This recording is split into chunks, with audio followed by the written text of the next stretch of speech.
All right, I am here with the main man. I'm here with Coach Kristen Byers over here at Bridge City Combat. I've seen what you guys do here, and I tell you what, you guys are freaking animals. Yeah. And it's been hot, and I haven't been doing any of the work. So talk to me about Bridge City Combat. Where did you guys get your start, and what is your guys' goal here? I see that it's not just, one certain thing. Talk to me about all that. So we started actually in a garage probably like 4 years ago, and then we transitioned to a smaller building, and we came here. And yeah, it's been working out perfect. I got a full coaching staff. We do jiu-jitsu, MMA. We have youth classes, youth gi program. So it's worked out really well. I do more of the MMA coaching, and I got other guys to do everything else. So it's kind of a lot when you do it all. So I used to do it all when we first started, but now since we've expanded, I can pass it off a little bit more.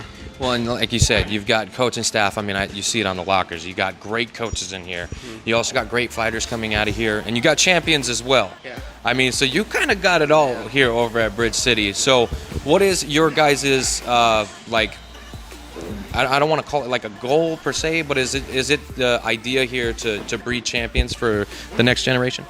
I wouldn't say champions, but we're just trying to breed better fighters, just to the best of the abilities. Because ton of fighters are not champions, and they're great. Especially you see it a lot in the UFC or Bellator. They're good enough to be champions, or just not. So I'm just trying to get them, to be at their full potential. And if they can be a champion, then it's perfect. But yeah, just trying to get everyone just to reach the top of their games, really. So it sounds like you want them to be the best fighter that they can be, the best reputation, not just the gym here, but also of themselves whenever they're competing, wherever they're competing. That line up with what you're thinking? Exactly, yeah. And what got you started in this business? So I actually fought before, too, a long time ago. So Trenton, my little brother, the 125-pound champ. Yeah. He started training a long time ago with a place called Pounders out here. And then I kind of watched him do it. I'm like, want to try it too. So I started trying it because of him. And then we kind of both left for a little bit. And then it transitioned to called Next Generation. Started training there. Then took a big break.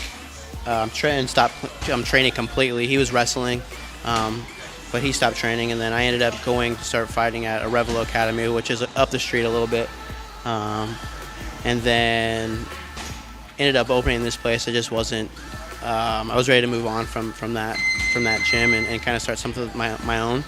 And this has always been the goal, to have my own place, have my own facility, and we're just getting bigger and better, and hopefully trying to expand within the year again. So, but yeah.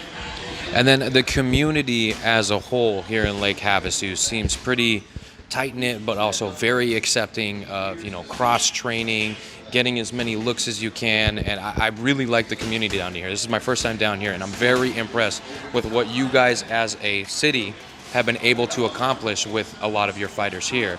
And talk to me about that.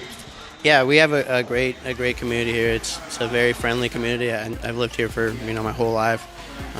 Don't plan on leaving anytime soon, but yeah, everyone likes to work together. We even have guys from Fort Mojave that come down, Lucero. Shout out to them. They come down and help us train, and we try to do the same for them. And yeah, we try to cross train as much as we can, just to get different looks, and it helps us with a lot of stuff. Well, I think it's extremely important, and you're starting to see it happen more and more as fighters continue to grow. I'm glad that it's no longer one of those things that's kind of frowned upon. You want your fighter to get as many looks as possible because you want them to be the best that they can be. And it seems like you guys and a couple other gyms that I've been working with are kind of seeing, they've been kind of doing the same thing. They're not like kind of shunning away from that way of thinking. I think it's great for the fighters. Is there anything else that you want to touch on here at your gym that maybe I missed, maybe we didn't cover? You got what kind of programs, what kind of schedule you guys running? So like I said before, so we have a youth gi and no gi class, as well as adults gi and no gi. Those run all week. You'll get 5 days of training for either or, and sometimes 6 depending on the schedule. And yeah, I think that's other than, I think we covered everything. I think you asked some good questions. Well, I think you guys run a very nice gym here. I'm thoroughly impressed, and I can't wait to be back, sir. Thank you very much for your time. Good luck to your fighters on October 22nd as well. Thank you.